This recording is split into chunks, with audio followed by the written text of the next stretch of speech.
Halo 3 is the most highly anticipated video game of all time, and with good reason. Bungie Studios really raised the stakes with Halo 1 and Halo 2, and a lot of people have been wondering how they're going to fare on the next generation and whether or not they're going to be able to deliver on all of the promises they've made. Well, guess what? They do deliver. Halo 3 is friggin' awesome. Veteran players of Halo are going to notice a few things right off the bat when they start playing Halo 3. Bungie decided to create a game that would service both casual fans and their hardcore fans who have really become experts at Halo, and to that end, they've made normal and easy mode actually easier than they've ever been, and heroic and legendary are slightly more difficult when you're playing alone. So if you've beaten the first two Halo games and you start on normal, you're going to miss out on a lot of stuff. There won't be turret placed in certain areas, there won't be a lot of troop reinforcements, the AI is going to be a lot more dumbed down than it usually would be, and the enemies aren't going to use as much equipment either, and equipment is one of the cool new things that they've added this year, and it's really great to see those enemies on heroic and legendary level actually throwing down like a bubble shield to protect themselves, or using a flare to blind you.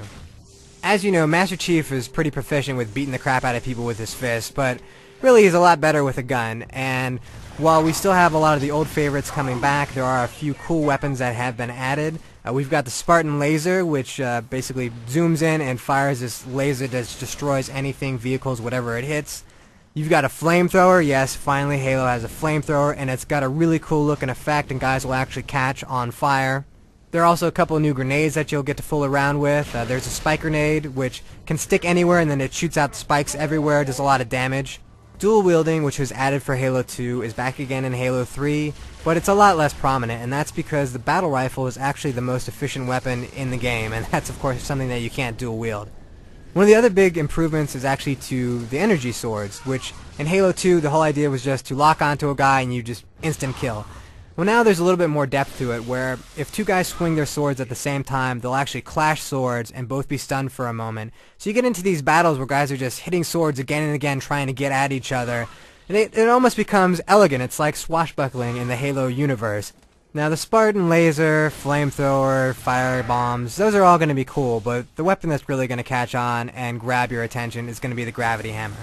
And this bad boy is sort of like having Babe Ruth's bat in your hand, and you just can knock guys, swat them all over the place. You can even swat vehicles, knock over warthogs, send mongooses flying. It's a whole lot of fun. Anyone who played the Halo 3 beta or watched any of its coverage knows that one of the things that Bungie added was the use for the X button, which now actually deploys equipment. The most common you're going to see on heroic and legendary difficulties in campaign is the bubble shield, which is really useful, a lot more maybe for enemies than it is for you.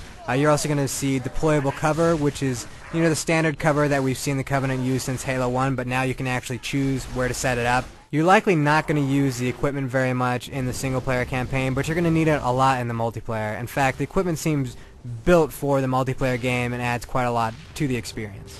For all this cool equipment and awesome weaponry, Master Chief needs a sweet ride.